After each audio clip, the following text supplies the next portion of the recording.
نحمدہ ونسلم ونصلی علی رسولہ الکریم اما بعد فاعوذ باللہ من الشیطان الرجیم بسم اللہ الرحمن الرحیم الف لام را تلک آیات الکتاب المبین صدق اللہ مولانا العظیم وصدق رسولہ النبی الرؤوف الرحیم ونحن علی ذلک من الشاہدین والشاکرین والحمد للہ رب العالمین فقد قال اللہ عز وجل ان اللہ وملائکتہ یصلون علی النبی یا ایہا الذین آمنوا صلوا علیہ وسلموا تسلیما اللہم صلی علی سیدنا و مولانا محمد وعلی آلہ و اصحاب سیدنا و مولانا محمد معدن الجود والکرم وعلیہ و اصحابہ وبارک وسلم صلاۃ و سلاما علیک یا سیدی یا رسول اللہ وعلی آلک و اصحابک یا حبیب اللہ صلی اللہ علیہ وسلم۔ مختصر حمد و صلوات کے بعد اللہ تبارک و تعالیٰ کا بے پناہ شکر اور احسان، انتہائی کرم اور انعام کہ اس نے ہم گناہ گاروں کو یہ سعادت اور توفیق عطا فرمائی کہ اس کی مقدس کتاب کا مبارک درس سننے کی نیت سے یہاں حاضر ہیں۔ بے شمار درود اس کے پیارے محبوب صلی اللہ تعالی علیہ وسلم کی ذات والا صفات پر کہ جن کی محبت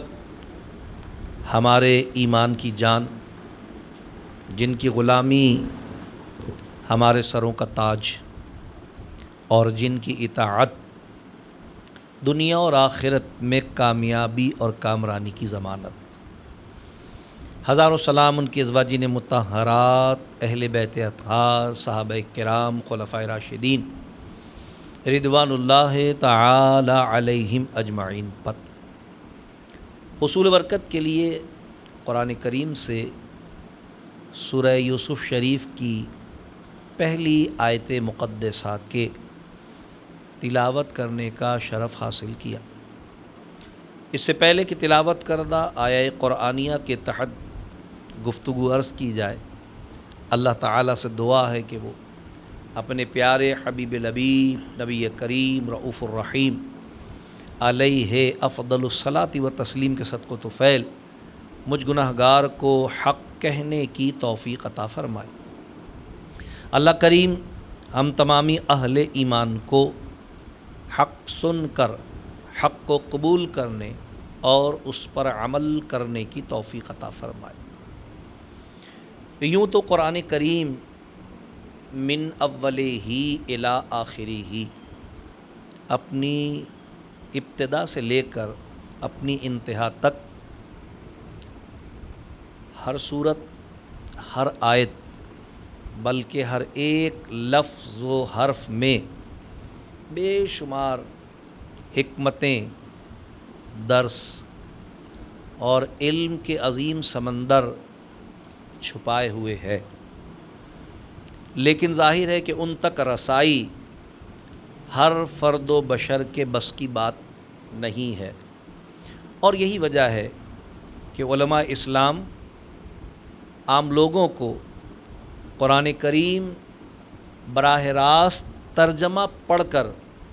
اس سے مسائل کے نکالنے یا عقیدے کے بنانے کی ممانعت فرماتے ہیں، اس لیے کہ جب تک ان معنی کی تشریح اور اس ترجمے کی تفسیر قاری کے سامنے نہ ہو، اس وقت تک اس کے حقیقی مفہوم کا تعین یہ ممکن نہیں ہے۔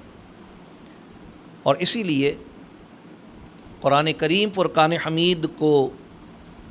سمجھنے کی نیت سے جب پڑھنا ہو تو پھر صحیح العقیدہ اہل سنت عالم دین کی تفسیر مطالعہ کرنی چاہیے، تاکہ ان کے بیان کردہ تشریح و تفسیری نکات کی روشنی میں ہم اللہ تبارک و تعالیٰ کی منشا اور قرآن کریم فرقان حمید کے بیان کردہ احکامات کے فہم کو حاصل کر سکیں۔ تو میں نے عرض کیا کہ قرآن کریم اپنی ساری صورتوں میں، اپنی ساری آیتوں میں، بلکہ اپنے سارے لفظوں اور حرفوں میں بھی حکمتیں لیے ہوئے ہے، لیکن بعض صورتیں ایسی ہیں، بعض آیتیں ایسی ہیں جن کو خود اللہ تبارک و تعالیٰ نے حکمت آمیز فرمایا ہے، اور جن کو اللہ تبارک و تعالیٰ نے خود اہل ایمان کے لیے درس و سبق کے حصول کا ذریعہ اور وسیلہ براہ راست قرآن ہی میں ارشاد فرمایا ہے۔ انہی مضامین کی حامل صورتوں میں سے ایک سورہ مبارکہ سورہ یوسف شریف بھی ہے، جس کا شان نزول در حقیقت حضور صلی اللہ علیہ وسلم کی نبوت و رسالت کی صداقت اور اہل ایمان کے لیے اللہ کے نبی کا اللہ کی عطا سے صاحب علم غیب ہونا، اس عقیدے کی تصدیق اور ترجمانی کرتا ہے۔ علماء تفسیر نے ارشاد فرمایا کہ حضور سید عالم صلی اللہ علیہ وسلم نے جب اعلان نبوت فرمایا، عام مشرکین عرب وہ تو قرآن، کلام الہی، وحی، نبوت، رسالت اس سے ناآشنا تھے، لیکن مکہ مکرمہ میں موجود وہ افراد جو یہودیت یا نصرانیت سے تعلق رکھتے تھے،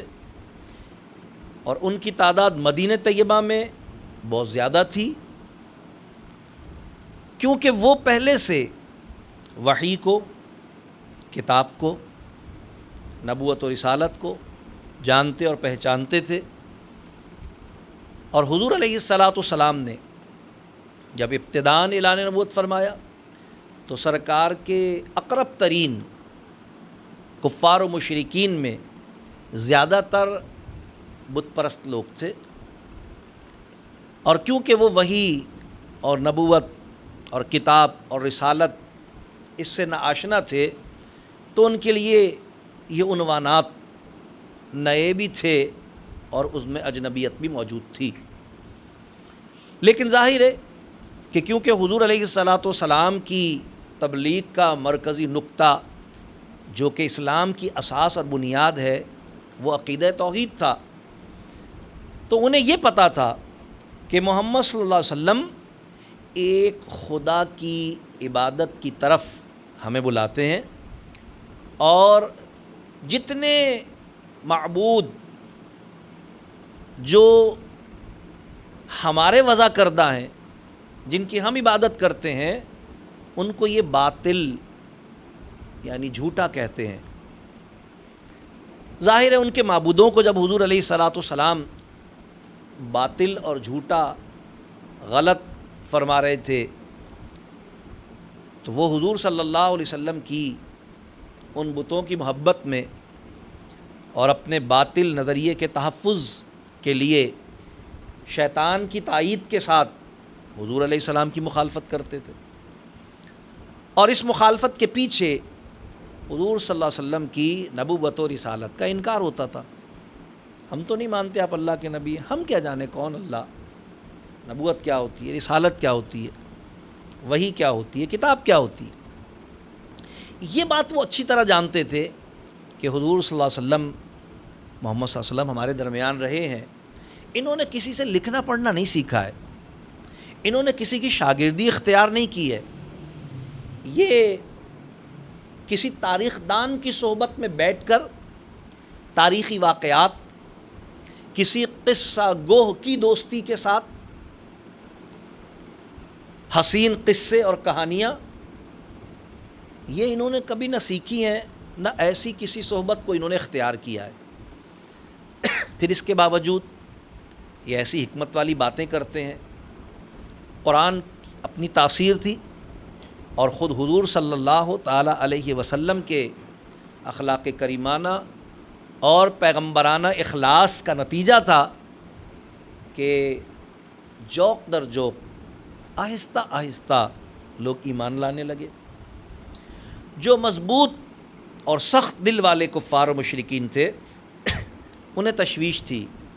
کیونکہ وہ دیکھ رہے تھے کہ یہ آہستہ آہستہ ترویج و اشاعت کا نوزائیدہ مذہب، جس میں ہمارے تمام معبودوں کو باطل ایک ہی خدا کی عبادت کی تبلیغ کی جا رہی ہے، یہ تو پھیلتا چلا جا رہا ہے۔ وہ جانتے تھے کہ یہود و نصارہ نبوت سے بھی آگاہ ہیں، رسالت کو بھی جانتے ہیں، اور وہ اہل کتاب ہونے کی وجہ سے کتابوں اور سابقہ نبیوں کے بارے میں بھی علم رکھتے ہیں۔ لہٰذا انہوں نے ان سے مشورے کیے کہ ان کا جھوٹا ہونا ثابت کرنے کے لیے، ظاہر ان کی صلاحیتیں اور وسائل تو اس پہ خرچ ہو رہے تھے نا، کہ کسی طرح معاذ اللہ حضور علیہ الصلاۃ والسلام کو جھوٹا اور غلط ثابت کیا جائے، ہمیں کیا کرنا چاہیے؟ تو وہ مختلف نوعیت کے حربے اور مختلف طرح کی چالیں اور نئی نئی سازشیں اور طرح طرح کے منصوبے انہیں بتایا کرتے تھے۔ انہی میں سے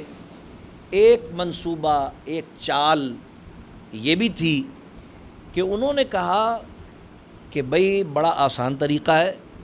دیکھو ہمارے پاس توریت اور انجیل موجود ہے، اور اس میں انبیاء سابقین کے احوال درج ہیں، تم جا کے محمد صلی اللہ علیہ وسلم سے یہ سوال کرو اور یہ پوچھو کہ بھئی ابراہیم تو فلسطین میں رہتے تھے علیہ السلام، تو پھر آل ابراہیم مصر میں کیسے آباد ہوئے؟ ان کا مصر آنا اور مصر میں ان کا آباد ہونا اور مصر میں ان کی بادشاہی کا قائم ہونا یہ کیوں کر ہوا؟ اب کیونکہ وہ یہود اچھی طرح جانتے تھے کہ محمد صلی اللہ علیہ وسلم نے نہ توریت پڑھی ہے، نہ انجیل پڑھی ہے، نہ زبور پڑھی ہے، نہ کسی یہودی عالم کی صحبت کو اختیار کیا ہے، نہ ہمارے درس و تدریس کا کبھی یہ حصہ رہے ہیں، نہ انہوں نے کسی کی شاگردی اپنائی ہے، یہ سب باتیں ان کے علم میں تھیں۔ لہٰذا انہوں نے معاذ اللہ حضور صلی اللہ علیہ وسلم کے جھوٹے ہونے کو ثابت کرنے کے لیے یہ حربہ ان کو سکھایا۔ لہٰذا ایک مرتبہ قریش کے بعض افراد ایک منصوبے کے تحت حضور صلی اللہ علیہ وسلم کے پاس جمع ہو کر آئے، اور انہوں نے کہا کہ اے محمد صلی اللہ علیہ وسلم، آپ نبوت کی، رسالت کی بات کرتے ہیں، تو اگر آپ نبی ہیں تو پھر آپ کو جو آپ سے پہلے نبی گزرے ہیں ان کی بھی کچھ نہ کچھ خبر ہوگی۔ اگر وہی رب آپ کو وحی کرتا ہے جس نے آپ سے پہلے انبیاء بھیجے، تو پھر آپ کو ان کی خبر ہونی چاہیے۔ لہٰذا ہمارا آپ سے سوال ہے کہ بتائیے کہ ابراہیم علیہ السلام تو فلسطین میں رہتے تھے، پھر ان کی اولاد کا مصر میں برسر اقتدار ہونا اور مصر میں ان کی اولاد کا اور ان کا آ کے بسنا یہ کیوں کر ہوا؟ اب بظاہر یہ ایک بڑا طویل و عریض اور تاریخی اور واقعاتی جواب پر مبنی سوال تھا، لیکن اللہ تبارک و تعالیٰ نے حضور صلی اللہ تعالیٰ علیہ وسلم کی نبوت و رسالت کی گواہی کے لیے، سرکار علیہ الصلاۃ والسلام کے دین کی، آپ پر ہونے والی وحی کی، آپ پر نازل ہونے والی کتاب کی سچائی اور صداقت کے ثبوت کے لیے ایک ساتھ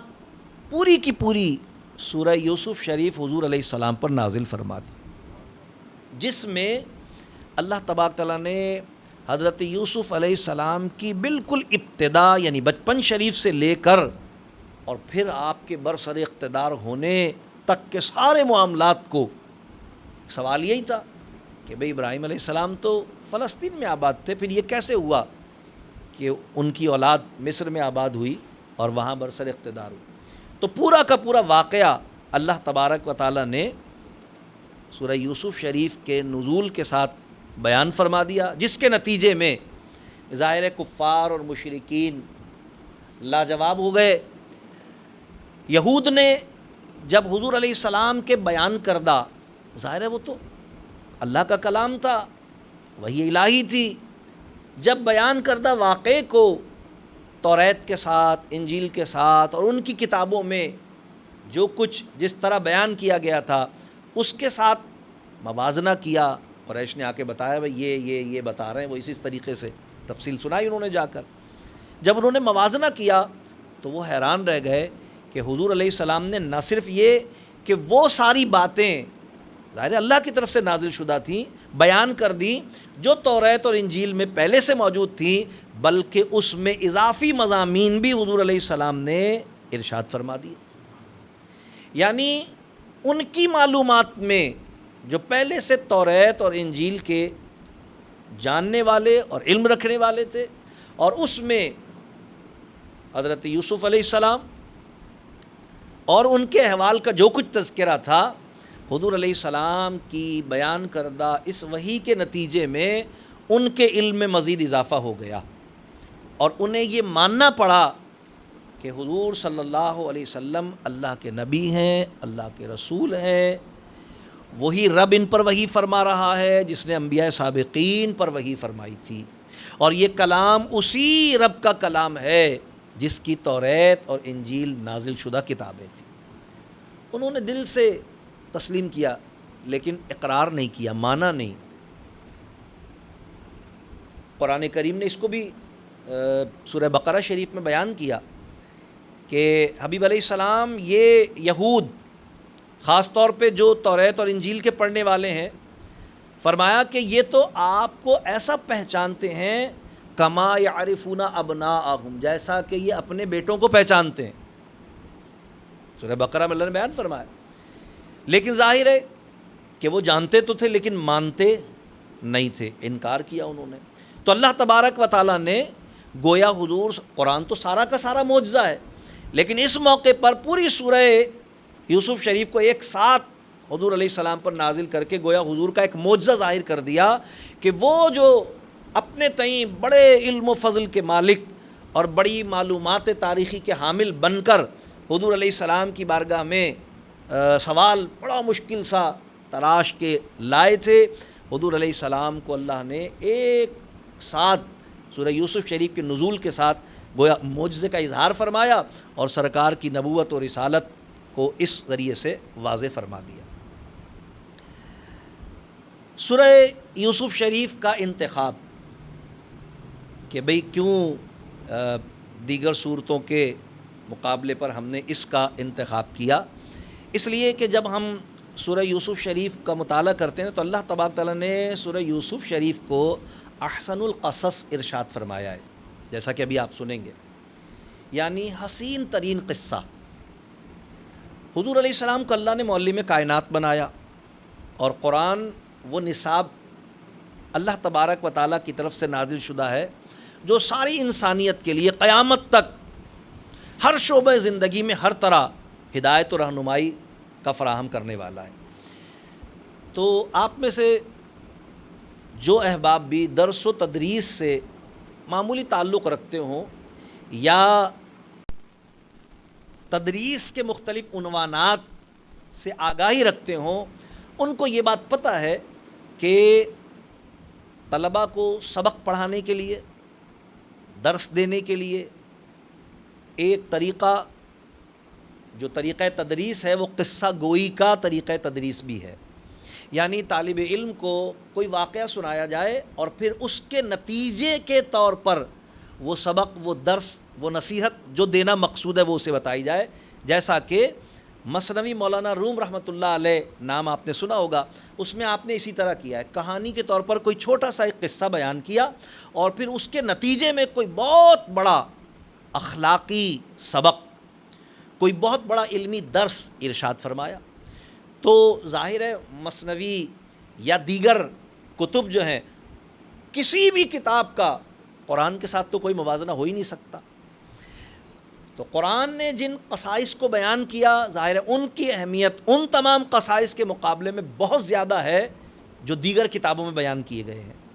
پھر انہی قصائص کے درمیان میں اللہ تعالیٰ نے جسے احسن القصص فرمایا، آپ سمجھ سکتے ہیں کہ اس کا امتیاز خصوصی ہے، اس کی حیثیت امتیازی اور انفرادی ہے، اس لیے اس کا انتخاب کیا گیا. کیونکہ جب ہم دیکھتے ہیں تو ہمیں معلوم ہوتا ہے کہ اللہ تبارک تعالیٰ نے اس میں بڑی عجیب حکمتیں، بہت ساری عبرتیں، بادشاہوں اور رعایا کے احوال، عورتوں کی عادات و اطوار، دشمنوں کی ایذاؤں پر صبر اور دشمن پر قابو پانے کے بعد اسے معاف کر دینے کی حکمت، اور جوانی میں پاک دامنی کے اختیار کرنے کی توصیف، اور دنیا کی بے ثباتی اور اس کے فانی ہونے اور حقیر ہونے کا نظریہ، اور انبیاء کرام کے صاحب علم غیب ہونے کا عقیدہ، اور تبرکات کے دافع بلا اور مشکل کشا ہونے کی حقیقت، اور نبی کے دور کے حالات سے خبرداری فراہم کرنے کا عنوان. غرض یہ کہ اس طرح کی بہت ساری چیزیں جو کہ ہماری ایمانیات اور عقائد سے تعلق رکھتی ہیں اور ہمارے اعمال اور افعال کی اصلاح سے تعلق رکھتی ہیں، اسے قرآن کریم نے اس ایک سورہ مبارکہ میں جمع فرما دیا. تو اس اعتبار سے اس کا انتخاب کیا گیا، اور انشاءاللہ ہم ترتیب وار کچھ آیتیں اس کی آپ کی خدمت میں تلاوت کریں گے، اور پھر اس سے جو سبق، جو درس، جو عقیدہ، جو نظریہ، جو مسائل، جو نظریات ہمارے سامنے آتے ہیں، انشاءاللہ ان کو مختصر طور پر ہم آپ کی خدمت میں عرض کریں گے. اللہ تبارک و تعالی ہم سب کو قرآن کریم کا حقیقی نور اپنے باطن میں جلوہ گر کرنے کی سعادت رفیق عطا فرمائے، اور اللہ تبارک تعالی قرآن کریم فرقان حمید کا کامل فہم پیارے آقا علیہ الصلاۃ والسلام کے صدق و طفیل ہم سب کو نصیب فرمائے. رب کائنات نے ارشاد فرمایا الف لام را. میں مختلف مواقع پر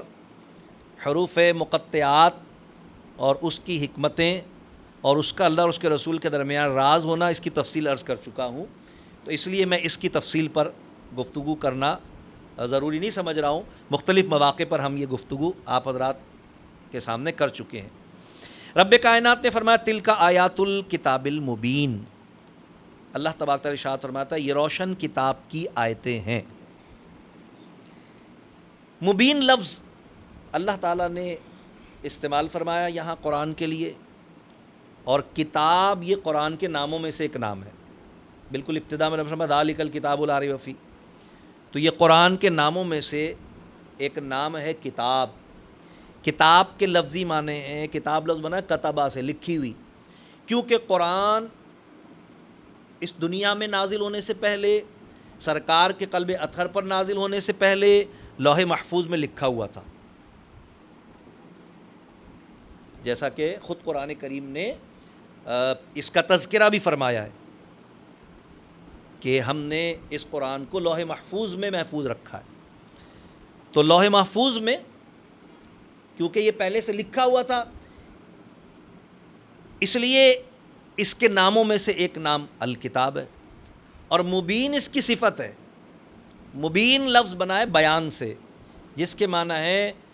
کسی چیز کو کھول کے کسی کے سامنے رکھ دینا.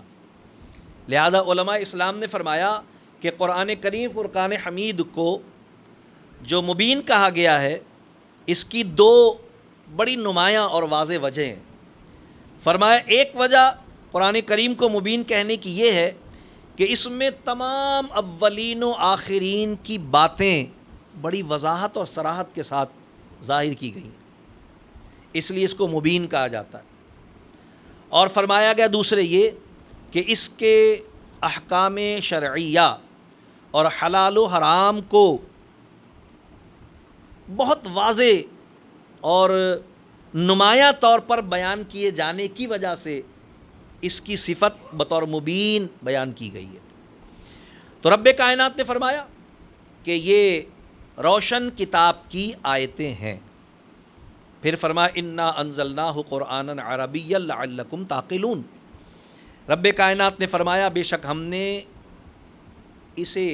یعنی قرآن کو عربی میں نازل کیا، لعلکم تتقون تاکہ تم سمجھو۔ اب اس میں دو باتیں واضح ہیں۔ پہلا یہ کہ قرآن عربی میں نازل ہوا ہے، یعنی قرآن کی زبان عربی ہے۔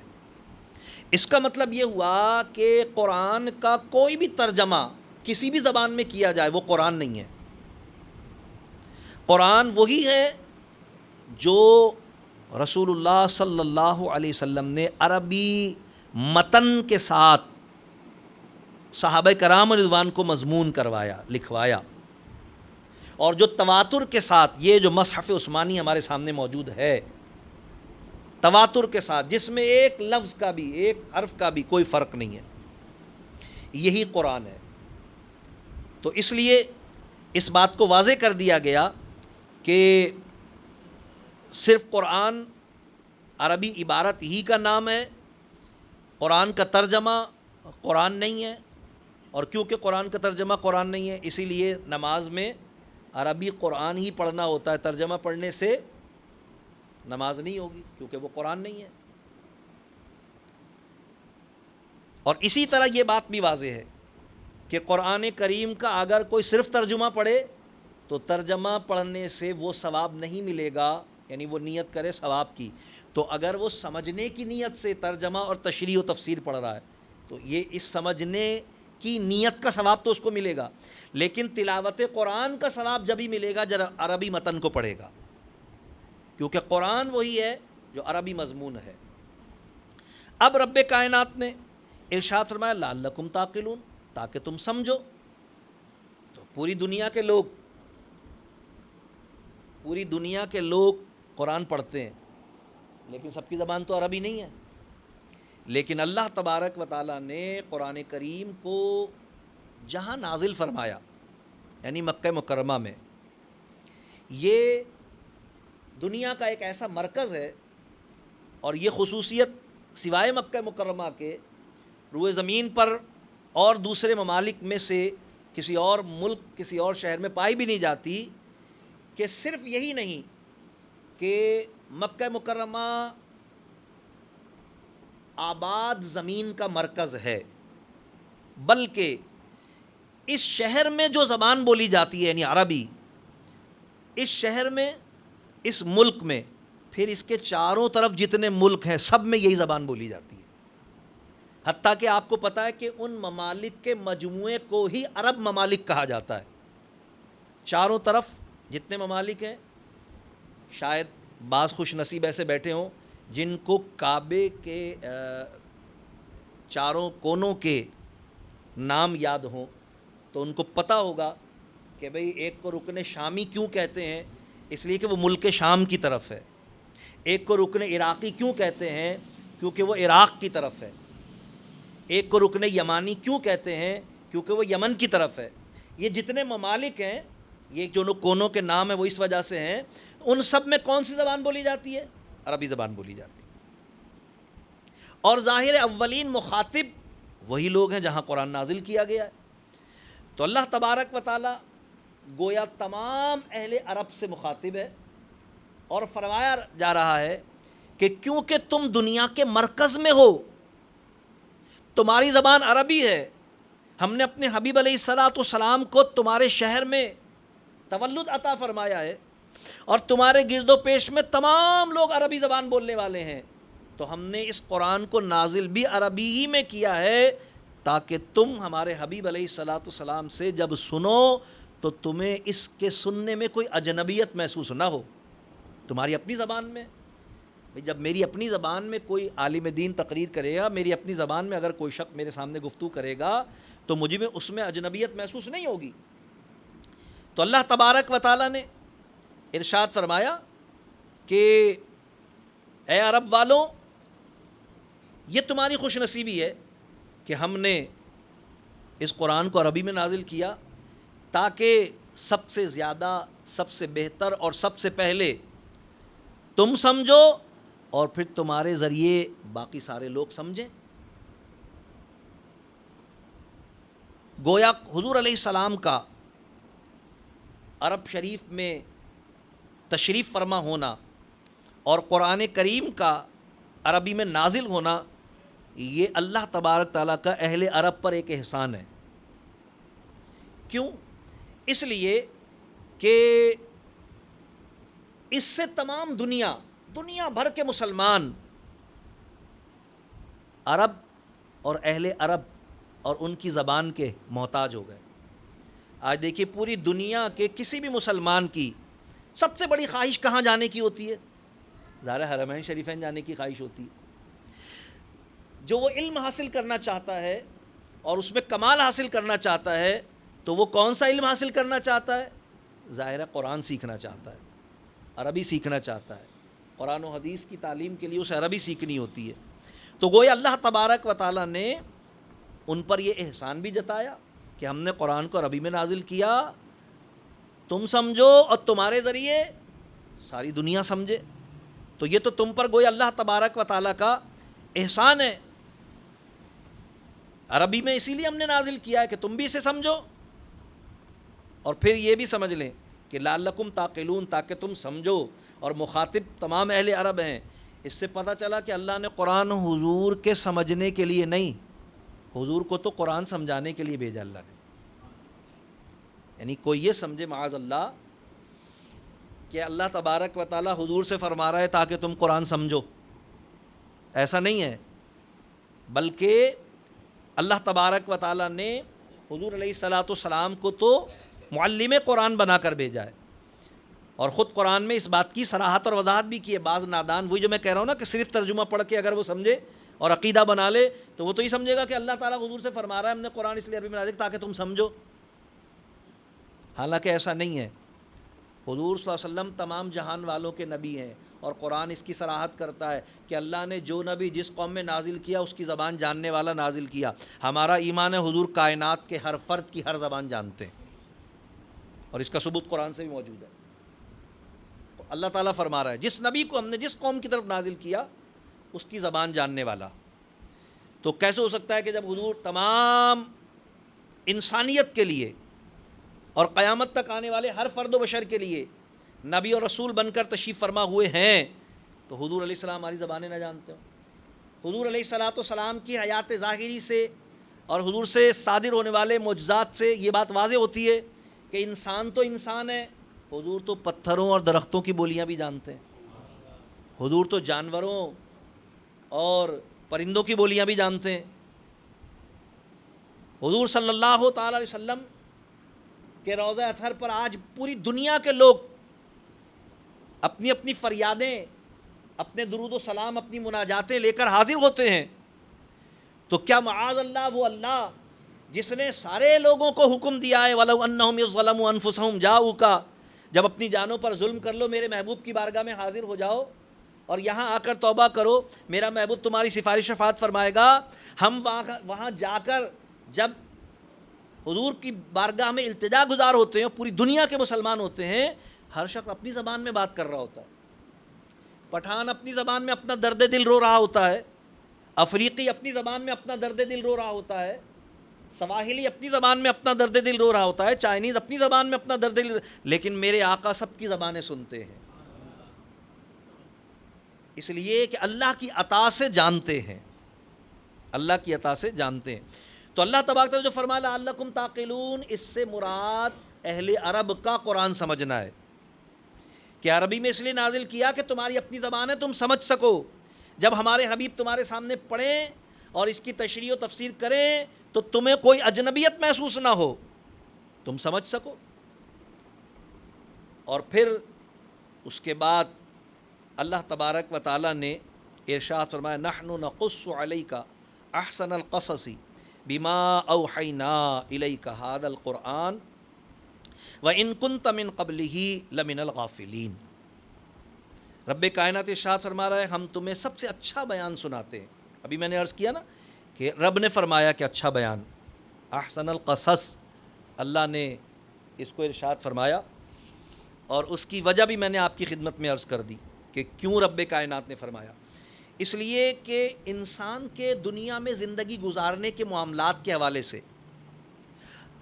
عقائد کی اصلاح سے لے کر اعمال کی درستگی تک، اور ایک فرد، ایک شخص کے دنیا میں زندگی گزارنے میں آنے والے تمام اتار چڑھاؤ کے حوالے سے اس سورہ مبارکہ میں ایسے اسباق، ایسے درس، ایسی عبرتیں موجود ہیں کہ جو انسان کو سنبھلنے کا، سبق حاصل کرنے کا، اصلاح کرنے کا موقع فراہم کرتی ہیں۔ اس لیے رب کائنات نے فرمایا احسن القصص کہ ہم تمہیں سب سے اچھا بیان سناتے ہیں، اور پھر رب کائنات نے اس میں وضاحت فرما دی کہ ہم تمہیں سب سے اچھا بیان سناتے ہیں اس لیے کہ ہم نے تمہاری طرف اس قرآن کی وحی بھیجی۔ اب دیکھیے وحی آئی تو حضور علیہ السلام پر ہے، لیکن اللہ نے قرآن کس کی طرف بھیجا ہے؟ ہم سب کی طرف بھیجا ہے۔ جیسا کہ اللہ تبارک و تعالیٰ نے قرآن کریم میں مختلف مقامات پر اس بات کو بیان بھی فرمایا ہے۔ اہل کتاب کے لیے فرمایا جن پر کتاب نازل کی گئی، اور مسلمانوں کے لیے فرمایا کہ جنہیں ہمارے حبیب صلی اللہ علیہ وسلم کے ذریعے کتاب عطا کی گئی۔ تو نازل تو بے شک حضور علیہ السلام پر ہوئی ہے، لیکن ظاہر ہے ہمارے لیے نازل ہوئی ہے، ہماری اصلاح کے لیے، ہماری تربیت کے لیے، ہماری تعلیم کے لیے، ہمیں سکھانے کے لیے اللہ تبارک و تعالیٰ نے اس کتاب کو نازل فرمایا۔ تو اس لیے ارشاد فرمایا کہ ہم نے یہ کتاب تمہاری طرف نازل کی، وحی کے ذریعے نازل کی، کوئی شک، کوئی گنجائش غلطی کا کوئی امکان اس میں نہیں ہے۔ فرمایا وَإِن كُنْتَ مِن قَبْلِهِ لَمِنَ الْغَافِلِينَ، اگرچہ بے شک اس سے پہلے تمہیں خبر نہ تھی، کیونکہ مخاطب عام لوگ ہیں، میں بار بار عرض کر رہا ہوں، مخاطب عام لوگ ہیں۔ حضور علیہ السلام کے لیے یہ بات نہیں ہے کہ تمہیں خبر نہیں تھی۔ قرآن کریم فرقان حمید کی بے شمار آیات اس بات کی وضاحت اور صراحت کرتی ہیں کہ رب کائنات فرما رہا ہے، اور اس سورہ مبارکہ میں بھی کئی مقامات پر رب کائنات فرما رہا ہے محبوب یاد کیجئے، اور یہ چھوٹا بچہ بھی جانتا ہے کہ یاد کیجئے کی مخاطبت اس بات پر دلالت کرتی ہے کہ جس سے یہ کہا جا رہا ہے وہ بات پہلے سے اس کے علم میں ہے، ورنہ پھر یاد کیجئے نہیں ہوتی، پھر ہوتا ہے جان لیجئے، پھر یہ نہیں ہوتا کہ یاد کیجئے۔ لیکن جب رب کائنات نے حضور علیہ السلام کو مخاطب کیا اور فرمایا محبوب یاد کیجئے، تو یاد کیجئے کی مخاطبت بالکل عام سی بات ہے، ہر پڑھا لکھا شخص جانتا ہے۔ یہ مخاطبت اس بات کو وضاحت کرتی ہے، اس بات کی تشریح کرتی ہے کہ جس سے یہ کہا جا رہا ہے بات پہلے سے اس کے علم میں ہے، ہاں توجہ نہیں ہے اس کی اس طرف، تو توجہ دلائی جا رہی ہے، یاد کرو ایسا ہوا تھا۔ تو اللہ تبارک و تعالیٰ جس غفلت کی بات کر رہا ہے، جس بے علمی کی بات کر رہا ہے، یہ ان افراد و اشخاص کی بات ہو رہی ہے جو اہل قریش تھے، کیونکہ اہل کتاب تو جانتے تھے، توریت میں واقعہ موجود ہونے کی وجہ سے اہل قریش نہیں جانتے تھے، انہوں نے ان کو سکھایا تھا کہ تم پوچھو، تو گویا رب کائنات فرما رہا ہے کہ پوچھوایا انہوں نے، پوچھا تم نے، لیکن ہمارے نبی کا بیان کرنا تمہارے علم کا ذریعہ بن گیا، تمہیں وہ باتیں بھی پتہ چل گئیں جو زبور اور توریت میں پہلے سے لکھی ہوئی تھیں، اور ہمارے حبیب کے بیان سے نہ صرف قرآن کا مضمون تم تک پہنچا، بلکہ پہلے جو اللہ نے نازل کیا تھا اس کی تصدیق بھی ہو گئی، اور اس کے اللہ کا کلام ہونے کی وضاحت بھی ہو گئی۔ تو اس لیے ارشاد فرمایا کہ اس سے پہلے تمہیں خبر نہ تھی۔ اچھا، اگر اس کی نسبت کوئی حضور کی طرف بھی کر دے، کیونکہ ظاہر ہے کہ جب آپ پتہ بھی آپ یعنی جو ہمارے عقیدے سے اتفاق نہیں رکھتے کہ حضور علیہ السلام اللہ کی عطا سے اولین و آخرین کے علوم کو جانتے ہیں، ہمارا تو ایمان اس لیے ہے کہ قرآن کی آیت ہمارے سامنے وَعَلَّمَكَ مَا لَمْ تَكُنْ تَعْلَمْ، محبوب آپ جو کچھ نہ جانتے تھے آپ کے رب نے آپ کو سب کچھ سکھا دیا۔ تو ہمارا تو ایمان ہے کہ حضور علیہ السلام ابتدائی آفرینش یعنی کائنات کی تخلیق کی ابتدا سے لے کر قیامت بلکہ بعد کے معاملات بھی جانتے، صرف جانتے نہیں ہیں، حضور نے ان میں سے بہت کچھ بیان بھی کر دیا۔ قبر و حشر کے معاملات بھی بیان کیے حضور نے، اور آخرت اور جنت و جہنم کے معاملات بھی ان گنت احادیث اس پر موجود ہے۔ ایک لمحے کے لیے ہم کہتے ہیں بھئی جو یہ کہتے ہیں کہ نہیں جی یہ حضور ہی کے لیے کہا جا رہا ہے، حضور نہیں جانتے تھے، اس سے پہلے اللہ نے نازل کیا جانتے تھے، اچھا تو پھر بھائی انہیں اب یہ مان لینا چاہیے کہ رب کائنات فرما رہا ہے کہ وَإِن كُنْتَ مِن قَبْلِهِ لَمِنَ الْغَافِلِينَ، کہ بے شک اس سے پہلے تمہیں خبر نہ تھی۔ تو اب انہیں مان لینا چاہیے کہ اب حضور صلی اللہ علیہ وسلم کسی معاملے میں بے خبر نہیں ہے، اب تو مان لینا چاہیے نا۔ سورہ یوسف کے بعد تو نزول کے بعد تو اب بات پوری ہو گئی نا، چلیے بھی تمہارے مطابق کہ بھئی حضور کی خبر کے لیے اللہ، تو یہی تو ہمارا عقیدہ ہے کہ حضور علیہ السلام اللہ کے بتانے سے جانتے ہیں، اللہ خبر دیتا ہے۔ ہم کب کہتے ہیں کہ حضور علیہ السلام خود اپنی طرف سے اپنی عقل سے جانتے ہیں؟ یہ تو ہم میں سے کسی کا عقیدہ نہیں ہے۔ ہم سب کا یہی عقیدہ ہے کہ حضور صلی اللہ علیہ وسلم جو کچھ جانتے ہیں اللہ کے بتانے سے، اللہ کی وحی سے جانتے ہیں، اللہ کے خبر دینے سے آپ خبر رکھتے ہیں۔ الغرض اللہ تبارک و تعالیٰ نے ارشاد فرمایا، اور ہمارا ایمان ہے کہ یہ بات ہو رہی ہے اہل عرب کی، کیونکہ پیچھے سے جو مضمون چلا آ رہا ہے اس میں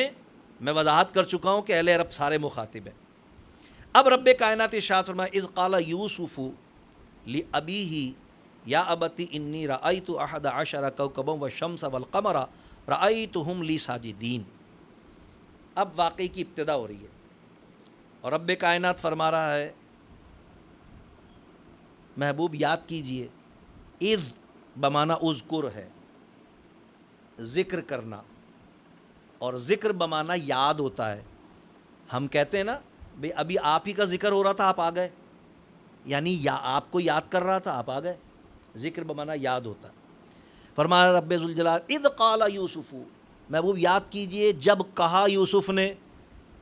اور یہ مخاطبت ایک جگہ نہیں ہے، اسی صورت میں کئی مقامات پر ہے، جس کی میں نے وضاحت کر دی کہ اس کا معنی یہ ہے کہ حضور علیہ السلام سورہ یوسف کے نزول سے پہلے حضرت یوسف علیہ السلام کے سارے معاملے کو جانتے تھے۔ ہاں حضور علیہ السلام کی توجہ نہیں تھی، سوال کرنے پر اللہ نے صورت نازل کر کے حضور کی توجہ اس طرف کروا دی، اسی لیے یاد کرو کے الفاظ ہیں۔ اب یوسف علیہ السلام کا تعارف، یوسف علیہ السلام ہیں کون؟ ظاہر ہے پھر بات آگے بڑھے تو مزہ آئے گا نا، پہلے یہ بھی تو پتہ ہو کہ یوسف علیہ السلام ہے کون۔ ایک نام سنا ہوا ہے ہم نے کہ بھئی یوسف ہیں، یہ پتہ ہے کہ ایک اللہ کے نبی ہیں۔ تو یوسف علیہ السلام جو ہیں یہ اللہ کے نبی ہیں، یہ بیٹے ہیں حضرت یعقوب علیہ السلام کے۔ یعقوب علیہ السلام بھی اللہ کے نبی ہیں، جو کہ بیٹے تھے حضرت اسحاق علیہ السلام کے۔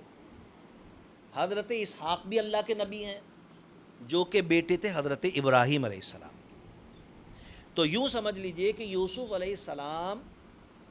اللہ تبارک و تعالیٰ کے ان نبیوں میں سے ہیں، ان برگزیدہ رسولوں میں سے ہیں، ان برگزیدہ نبیوں میں سے ہیں کہ جو نسلاً نبی ہوئے، یعنی جن کے گھر میں باپ دادا سے نبوت موجود تھی۔ ظاہر ہے کہ آپ کے والد حضرت یعقوب علیہ السلام بھی اللہ کے نبی، پھر آپ کے دادا حضرت اسحاق علیہ السلام بھی اللہ کے نبی، پھر آپ کے پردادا حضرت ابراہیم علیہ السلام بھی اللہ کے نبی۔ حضرت ابراہیم علیہ السلام ہی کے بیٹے حضرت اسحاق ہیں، اور حضرت ابراہیم علیہ السلام ہی کے بیٹے حضرت اسماعیل ہیں۔ حضرت اسحاق سے جو اولاد چلی، حضرت اسحاق سے جو اولاد چلی، یہ سارے کے سارے انبیاء بنی اسرائیل کہلاتے ہیں۔ حضرت ابراہیم علیہ السلام کے دوسرے صاحبزادے جن کی قربانی کی یاد ہم مناتے ہیں تو اسماعیل علیہ السلام، ان کی جو اولاد ہے وہ بنی اسماعیل کہلاتی ہے، یہ بنی اسرائیل کہلاتے ہیں، اسحاق علیہ السلام کی اولاد، اور حضرت اسماعیل علیہ السلام کی جو اولاد ہے وہ بنی اسماعیل کہلاتی ہے۔ بنی اسماعیل میں یعنی اسماعیل علیہ السلام کی اولاد میں حضرت اسماعیل کے بیٹے، ان کے بیٹے، ان کے بیٹے، ان کے بیٹے، ان کے بیٹے، ان کے بیٹے، ان کے بیٹے، ان کے بیٹے، یہ سلسلہ چلا، کوئی نبی نہیں ہوا، حضور نبی ہوئے۔ حضرت اسماعیل سے لے کر جتنی نسلیں چلیں ترتیب وار، ان میں کوئی نبی نہیں ہوا۔ بنی اسرائیل کے حضور کی نبوت و رسالت کا انکار کرنے کی ایک وجہ یہ بھی تھی کہ وہ یہ توقع کرتے تھے، پتہ تو تھا ان کو کہ اب سب سے شان والا نبی آنے والا ہے، خاتم النبیین آنے والا، لیکن وہ یہ توقع کرتے تھے، یہ ان کو نہیں معلوم تھا کہ وہ بنی اسرائیل میں نہیں آئے گا، وہ بنی اسماعیل میں ہوگا۔ جب تک حضور علیہ السلام کی تشریف آوری نہیں ہوئی، حضور کے وسیلے سے دعائیں کرتے تھے، قرآن نے بیان کیا ہے اس کو سورہ بقرہ شریف میں، حضور کے وسیلے سے دعائیں کیا کرتے تھے، کامیابیوں کی اللہ سے دعائیں کیا کرتے تھے۔ لیکن جب حضور علیہ السلام کی ولادت ہو گئی اور وہ ہوئی بنی اسماعیل میں، تو یہ نسلی تعصب تھا جو آج بھی یہود کا ہمارے ساتھ قائم ہے، مسلمانوں کے ساتھ۔ آج جو مسلمانوں کے سب سے بدترین دشمن ہے وہ یہودی ہیں۔ عیسائیت تو ایک اعلی کار ہے یہودیوں کا، لیکن اس کے پیچھے یعنی عیسائیت کے پیچھے جو طاقت کار فرما ہے وہ یہودیوں کی ہے، جو ذہن کار فرما ہے وہ یہودیوں کا ہے، جو مال و اسباب کار فرما ہے وہ یہودیوں کا ہے، جو سازشیں اور منصوبے کار فرما ہے وہ یہودیوں کے۔ تو حضرت اسماعیل علیہ السلام کی اولاد میں حضور علیہ السلام ہوئے۔ یہ آپ کو پتہ ہے کہ حضرت اسماعیل علیہ السلام کو خود حضرت ابراہیم علیہ السلام مکہ مکرمہ میں چھوڑ گئے تھے، یہ تو آپ سب کو پتہ ہے، اس واقعے کی طرف میں نہیں جاتا، سب کو یاد ہے اچھی طرح، چھوڑ گئے تھے۔ ظاہر ہے کہ وہ یہیں آباد رہے، ان کی نسل یہیں چلی، اور پھر یہیں حضور علیہ السلام کی ولادت بھی ہوئی، اور یہیں حضور علیہ السلام کا اعلان نبوت بھی ہوا۔ لیکن حضرت اسحاق سے جو اولاد چلی وہ بنی اسرائیل کہلاتی ہے، اور ان میں حضرت یوسف علیہ السلام حضرت یعقوب علیہ السلام کے بیٹے ہیں۔ اب حضرت یعقوب علیہ السلام کے بارے میں کتب تفسیر میں یہ بات مذکور ہے کہ آپ ملک شام میں اپنے ماموں کے یہاں رہا کرتے تھے۔ حضرت یعقوب علیہ السلام اپنے ماموں کے یہاں رہا کرتے تھے اور ان کی خدمت گاری کیا کرتے تھے۔ وہ صحائف ابراہیمی کے عالم تھے۔ اللہ نے حضرت ابراہیم علیہ السلام پر صحیفے نازل کیے تھے، قرآن میں ذکر ہے صحف ابراہیم، قرآن میں ذکر ہے اس کا۔ تو ابراہیم علیہ السلام کے صحائف کے وہ عالم تھے، تو وہ ان کے خدمت گار تھے، انہی کے پاس رہتے تھے۔ تو جب وہ جوان ہوئے تو ان کی یعنی حضرت یعقوب کے ماموں کی 2 بیٹیاں تھیں۔ حضرت یعقوب علیہ السلام نے ان سے ان کی چھوٹی بیٹی سے نکاح کا پیغام دیا کہ میں آپ کی چھوٹی بیٹی سے نکاح کرنا چاہتا ہوں۔ ان کی جو 2 بیٹیاں تھیں، ایک لایا اور ایک راحیل ان کے نام تھے۔ تو راحیل چھوٹی تھی، لایا بڑی تھی۔ انہوں نے ان کو رشتہ دیا۔ حضرت یعقوب علیہ السلام کے ماموں نے کہا کہ ٹھیک ہے، اگر تم 7 سال بطور مہر میری مزید خدمت کرو تو میں اپنی ایک بیٹی کا تم سے نکاح کر دوں گا۔ انہوں نے جواب میں یہ کہا۔ 7 سال انہوں نے خدمت کی مزید ان کی، یعنی بالغ ہونے کے بعد، اور پھر حسب وعدہ ان کے ماموں نے ان کا نکاح کر دیا، اور جہیز میں ان کو ایک لونڈی دی۔ اس زمانے میں لونڈی اور غلام کا رواج ہوتا تھا، آپ نے سن رکھا ہوگا۔ تو جب حضرت یعقوب علیہ السلام اپنے حجرہ عروسی میں پہنچے اور انہوں نے اپنی دلہن کا چہرہ کھول کے دیکھا تو وہ بڑی بیٹی تھی، تو ان کو بڑی مایوسی ہوئی۔ لیکن یہ مایوسی اس اعتبار سے خاموشی اختیار کرنے پر انہیں مجبور کر گئی کہ انہوں نے یہی کہا تھا کہ تم 7 سال میری خدمت کرو، بطور مہر تو میں اپنی ایک بیٹی کا تم سے نکاح کروں۔ انہوں نے یہ نہیں کہا تھا کہ ہاں میں چھوٹی کا کروں گا۔ اس زمانے میں یعنی حضرت ابراہیم علیہ السلام کی شریعت میں 2 بہنوں کا ایک ساتھ نکاح بھی ایک مرد سے ہو سکتا تھا۔ موسیٰ علیہ السلام پر جب توریت نازل ہوئی تو پھر یہ حکم تبدیل ہوا۔ لہٰذا حضرت یعقوب علیہ السلام لایا اور ان کے ساتھ جہیز میں ملنے والی لونڈی کے ساتھ اپنے شب و روز بسر کر رہے تھے، اور آپ نے خواہش ظاہر کی کہ بھئی میں تو آپ کی چھوٹی بیٹی سے نکاح کرنا چاہتا ہوں۔ یعنی اب ٹھیک ہے، آپ نے استاد بھی تو تھے نا ان کے ماموں، فرمایا کہ اب آپ نے نکاح کر دیا ہے تو ٹھیک ہے مجھے قبول ہے، لیکن میں چھوٹی سے۔ فرمایا پھر 7 سال اور خدمت کرو میری۔ تو پھر انہوں نے 7 سال اور خدمت کی۔ تو اس کے بعد حضرت یعقوب علیہ السلام کے ماموں نے آپ کا نکاح اپنی چھوٹی بیٹی راحیل کے ساتھ کر دیا، اور اس کو بھی جہیز میں ایک لونڈی دی۔ اس زمانے میں لونڈی کے ساتھ بے نکاح صحبت حلال تھی، جیسا کہ آپ میں سے جو لوگ تاریخ اسلامی پڑھتے ہیں ان کے علم میں ہوگی یہ بات۔ لہذا 7 سال کے بعد یہ دوسرا نکاح ہوا۔ حضرت یعقوب علیہ السلام کی ان چاروں سے اولادیں ہوئیں، یعنی راحیل سے بھی، اور ان کے ساتھ ان جہیز میں ملنے والی لونڈی سے بھی، اور اسی طرح لایا سے بھی، اور ان کے ساتھ ملنے والی جہیز میں لونڈی سے بھی انہیں اولادیں ہوئیں۔ اور یہ ساری کی ساری اولادیں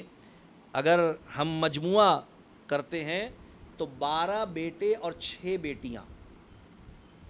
18 اولادیں تھیں حضرت یعقوب علیہ السلام کی۔ لیکن کیونکہ حضرت راحیل سے ان کی شادی 7 سال بعد ہوئی تھی، اور ان کو اولاد بھی دیر سے ہوئی تھی، یعنی بہت زیادہ تاخیر سے ان کی اولاد ہوئی تھی، لہذا لایا اور جہیز میں ملنے والی لونڈیوں سے ہونے والی اولادیں وہ ساری بڑی تھیں عمر میں، وہ سارے جوان تھے۔ یہ 10 بیٹے تھے جو کہ سارے جوان تھے، اور 5 بیٹیاں تھیں جو کہ سارے جوان تھے۔ راحیل سے حضرت یوسف علیہ السلام کو 3 اولادیں ہوئیں، ایک بیٹی جن کا نام زینب تھا، اور 2 بیٹے۔ ان میں سے بڑے بیٹے حضرت یوسف علیہ السلام تھے، اور ان کے 2 سال کے بعد چھوٹے بیٹے حضرت بنیامین کی ولادت حضرت یعقوب علیہ السلام کے گھر میں ہوئی۔ جب حضرت یعقوب علیہ السلام کے وہ 10 بیٹے جو کہ جوان تھے، وہ حضرت یعقوب علیہ السلام کی محبت اور التفات کو اپنے ان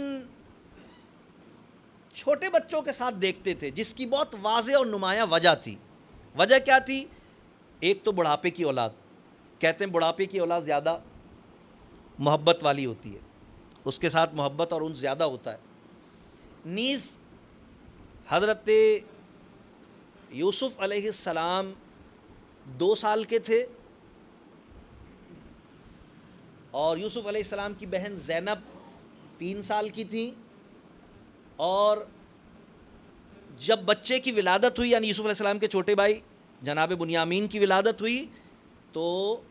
دوران زچگی یعنی جو ایام نفاس ہوتے ہیں، 1.25 مہینہ ہمارے عرف میں جس کو کہتے ہیں عرف عام میں، اس کے دوران ہی حضرت راحیل کا انتقال ہو گیا تھا۔ تو اب 3 وجہ تھیں حضرت یعقوب علیہ السلام کے ان 3 بچوں سے زیادہ محبت کرنے کی۔ پہلی وجہ یہ چھوٹے تھے، دوسری وجہ ان کی ماں مر گئی تھی، اور تیسری وجہ ان کو باپ کی شفقت کی ضرورت بھی زیادہ تھی۔ ظاہر ہے چھوٹے تھے تو باپ کی شفقت کی ضرورت بھی زیادہ تھی، لہذا حضرت یوسف علیہ السلام حضرت یعقوب علیہ السلام ان سے محبت کرتے تھے، اور پھر ان تینوں میں بھی حضرت یوسف سے آپ اور زیادہ محبت کرتے تھے، یعنی پھر ان تینوں میں بھی حضرت یوسف سے زیادہ محبت کرتے تھے۔ اس کی کیا وجہ تھی؟ اس کی دو وجہ تھیں۔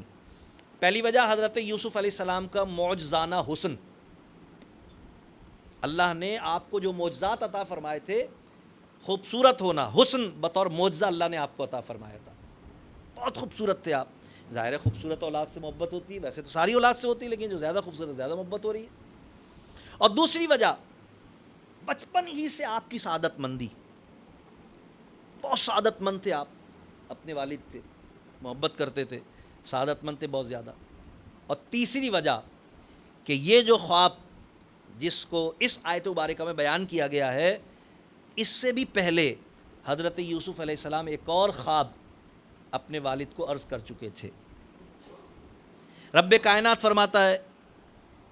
اذ قال یوسف لابیہ یا ابتی انی رأیت احد عشر کوکبا والشمس والقمر رأیتہم لی ساجدین۔ حبیب علیہ السلام یاد فرمائیے، جب یوسف نے اپنے باپ سے کہا، اے میرے باپ، میں نے 11 تارے اور سورج اور چاند دیکھے ہیں، انہیں اپنے لیے سجدہ کرتے دیکھا ہے۔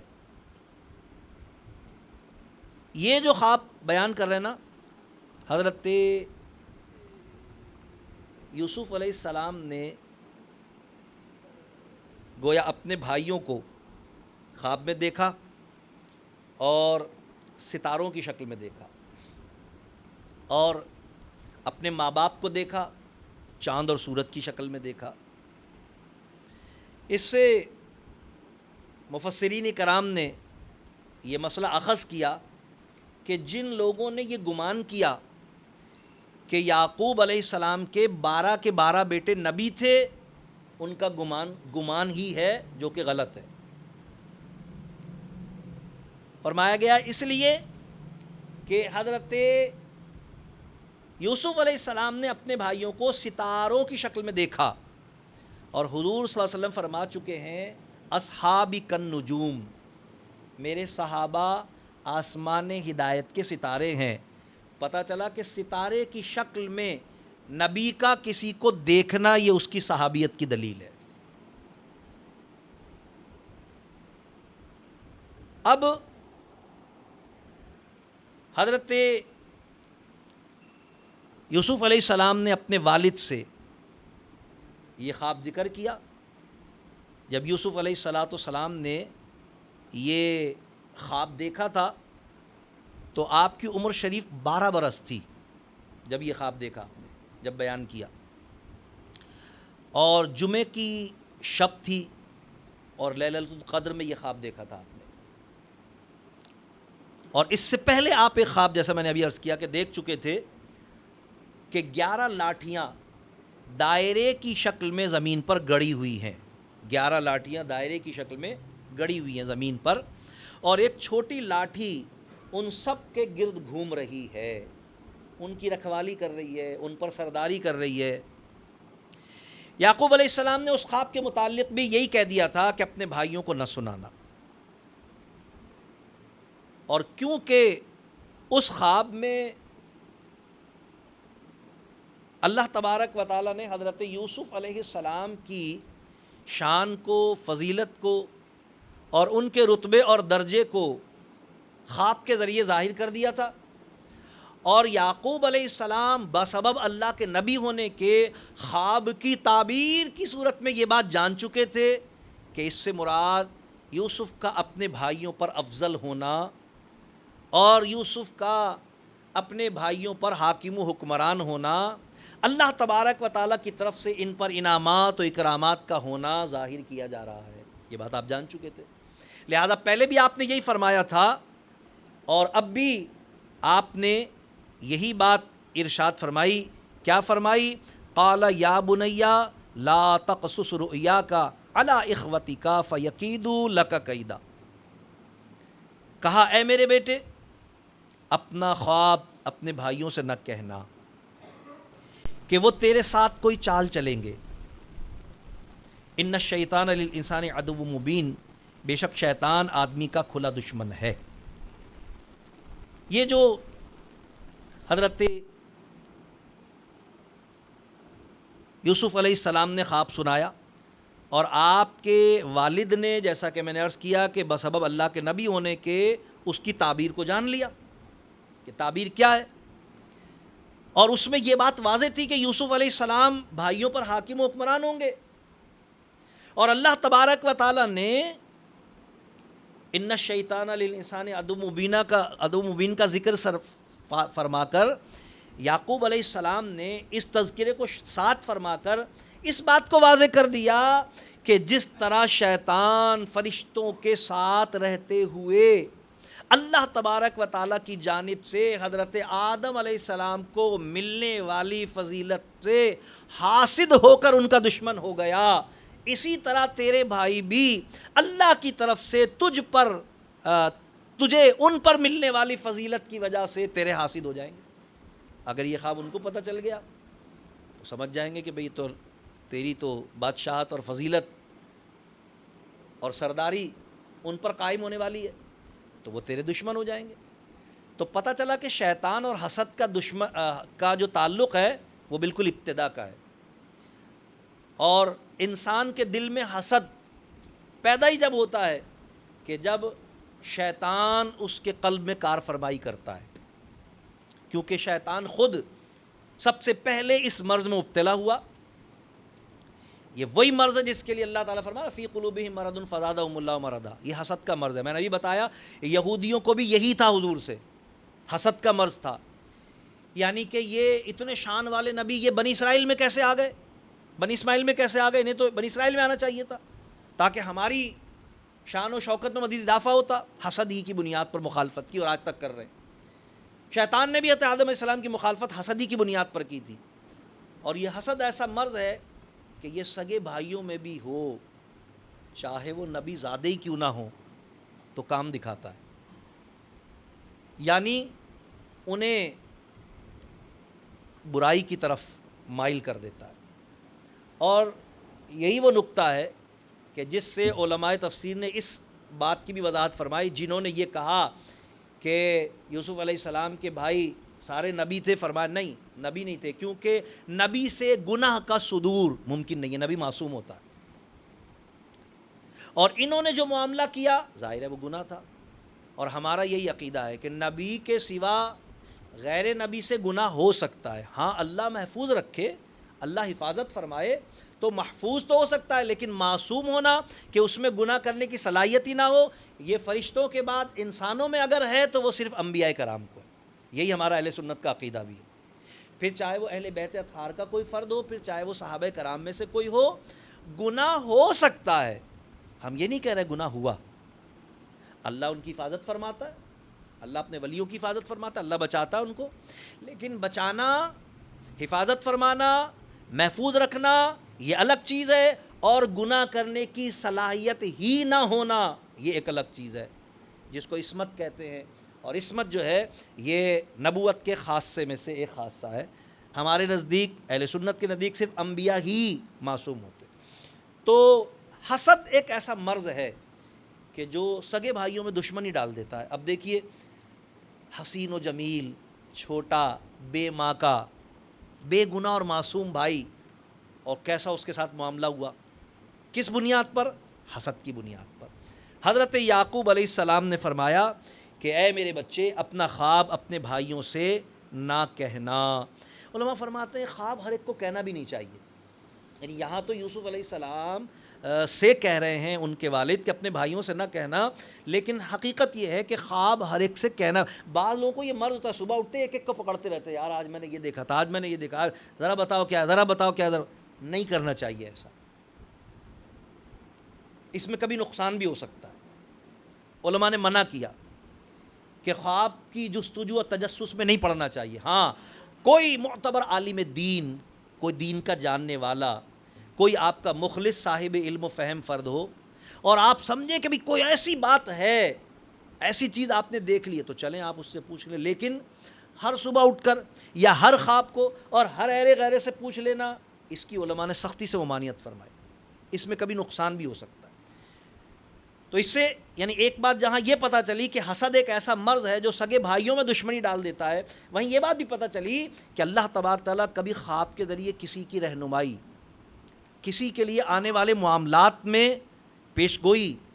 عطا فرماتا ہے. تو ہر ایک سے ہر خواب کو بیان نہیں کرنا چاہیے، اس میں احتیاط کرنی چاہیے. حضرت یعقوب علیہ السلام نے یہی ارشاد فرمایا کہ تم اپنے اس خواب کو اپنے بھائیوں کے سامنے بیان نہ کرنا. کیوں نہ کرنا؟ کیونکہ آپ اس کی تعبیر جانتے تھے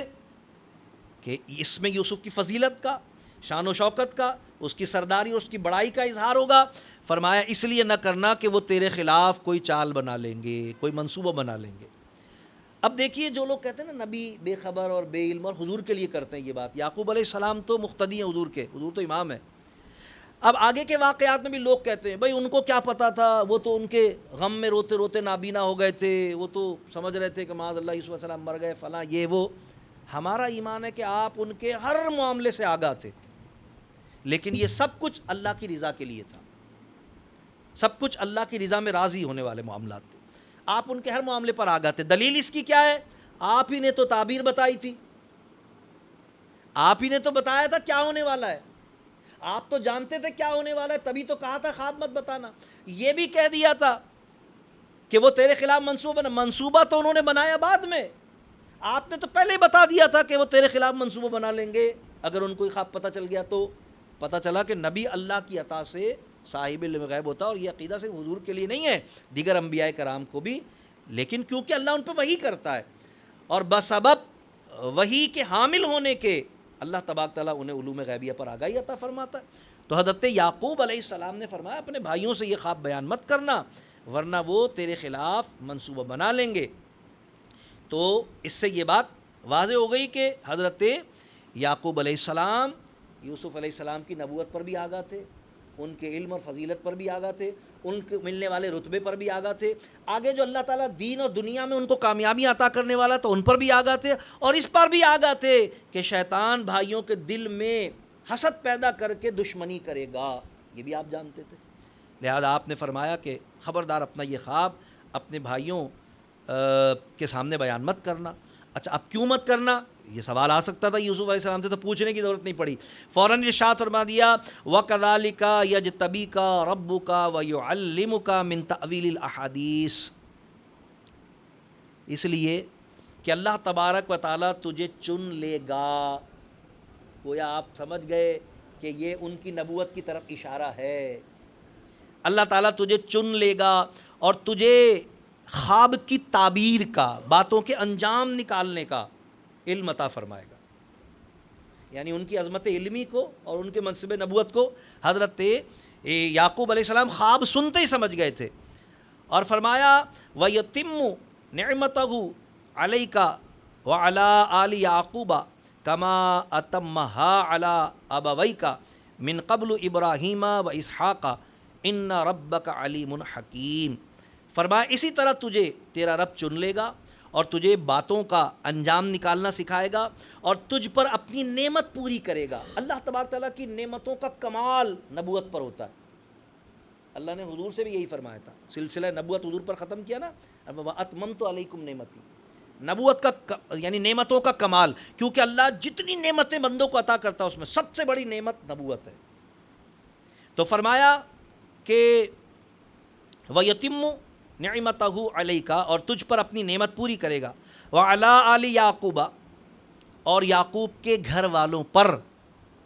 رحمت نازل کرے گا، برکت نازل کرے گا، کما اتمہا علی ابویکا من قبل ابراہیم و اسحاق، جس طرح تیرے پہلے دونوں باپ دادا ابراہیم اور اسحاق اور ان کی آل پر اللہ تبارک تعالیٰ نے فرمایا تھا ان ربک علیم حکیم، اور بے شک تیرا رب علم اور حکمت والا ہے. گویا آپ نے تعبیر بھی ان کو بتا دی لیکن بڑے نپے تلے الفاظ کے ساتھ ان پر اس بات کو واضح کر دیا کہ اللہ تبارک و تعالیٰ تجھے نبوت و رسالت کے لیے چنے گا. یہ بات بھی آپ نے ان پر واضح فرما دی کہ اللہ تبارک تعالیٰ تجھے علم کا کمال عطا فرمائے گا، کیونکہ علم بھی تو اللہ تبارک تعالیٰ کی ایک عظیم نعمت ہے. حدیث پاک میں سرکار کا فرمان ہے اللہ تعالیٰ جب کسی کے ساتھ بھلائی کا ارادہ کرتا ہے تو اسے تفقہ فی الدین علم عطا فرماتا، دین کا علم عطا فرما. تو فرمایا کہ اللہ تبارک و تعالیٰ تجھے علم دین عطا فرمائے گا. ویسے ہی جیسا کہ اس نے آل یعقوب پر، خاندان یعقوب پر، اور تیرے باپ دادا یعنی ابراہیم اور اسحاق پر، ظاہر ان پر اللہ نے خصوصی کرم کیا اور انہیں یعنی ان کی اولادوں میں نبوت کو، علم کو جاری فرمایا، اور فرمایا بے شک تیرا رب علم اور حکمت والا ہے. یعنی اللہ تبارک و تعالی علم والا ہے، حکمت والا ہے. کسے نبوت کے لیے چننا ہے وہ جانتا ہے، اس نے تجھے چن لیا ہے. کسے علم کے لیے منتخب کرنا ہے وہ جانتا ہے، اس نے تجھے منتخب کر لیا ہے. لہٰذا حضرت یعقوب علیہ السلام نے گویا مختصر سی یہ تعبیر حضرت یوسف علیہ السلام کو بیان فرمائی. انشاءاللہ العزیز ہم اس واقعے کی اگلی تفصیلات آپ حضرات کی خدمت میں آیات قرآنیہ اور اس کے ترجمے و تفسیر کے حوالے سے اگلے دروس میں بیان کریں گے. اللہ تبارک تعالیٰ کی بارگاہ میں دعا ہے اللہ کریم ہم سب کو حضرت سیدنا یوسف علیہ السلام کے علم، حلم، تدبر، آپ کی پاکیزگی اور آپ کے عظمت اخلاق کریمانہ